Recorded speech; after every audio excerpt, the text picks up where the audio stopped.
মদের গ্লাস বাম হাতে আর ডান হাত দিয়ে মোজগুলো উঁচু করিয়া বাম হাত দিয়ে মদ খাইতেছে বহুত কষ্ট করে। একজন জিজ্ঞেস করলো, ভাই তুমি মদ খাওয়াতে এত কষ্ট করতেছো কেন? ঢকঢক করে গিললেই তো হয়, মোজগুলো উঁচু করে নেছো।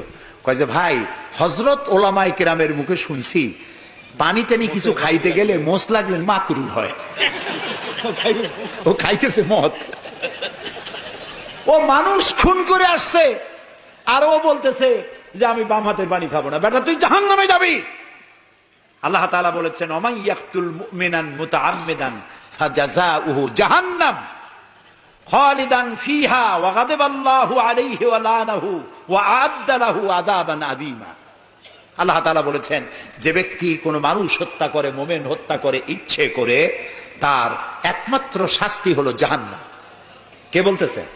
আল্লাহ তাআলা। জাহান্নাম এবং আল্লাহর লানত, এবং চিরকাল সে জাহান্নামে থাকবে। আল্লাহ তাআলা আরো বলছেন, ওমান কাতালা নাফসান বিগাইরি নাফসিন আও ফাসাদিন ফিল আরদ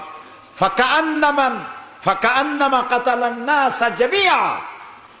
যদি বিচারকরা বিচারের মাধ্যমে কাউকে মৃত্যুদণ্ড না দেয়, এরকম কোন মানুষকে কেউ যদি হত্যা করে, সে একটি মানুষ হত্যা করলো না, সেজন্য বিশ্বের সমগ্র মানব গোষ্ঠীকে হত্যা করলো।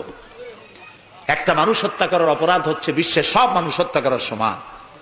ওয়ামান আহিয়াহা, আর কেউ যদি একটি মানুষকে বেঁচে থাকার সুযোগ করে দিল, ফাকান্নামা আহিয়ান নাসা জামিয়া, সেজন্য সারা পৃথিবীর মানুষগুলিকে বেঁচে থাকার জন্য সুযোগ করে দিল।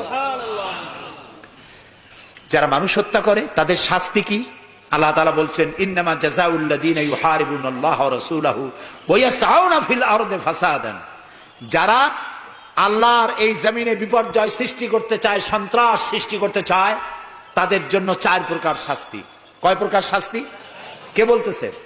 যারা বোমা মারে, যারা গ্রেনেড হামলা করে, যারা মানুষ হত্যা করে, যারা শান্তিপূর্ণ সমাজের উপরে সমাজকে বিশৃঙ্খলা সৃষ্টি করতে চায়, আল্লাহ তাআলা তাদের জন্য 4 প্রকারের শাস্তি নির্ধারণ করেছেন।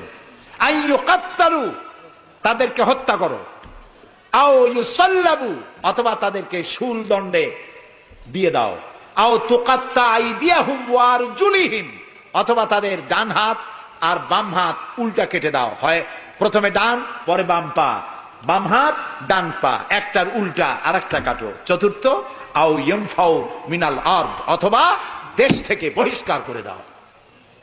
সুতরাং আজকে যারা সন্ত্রাসী তৎপরতা চালাচ্ছে, তাদের সাথে ইসলামের কোনো সম্পর্ক নাই। পত্রিকার মাধ্যমে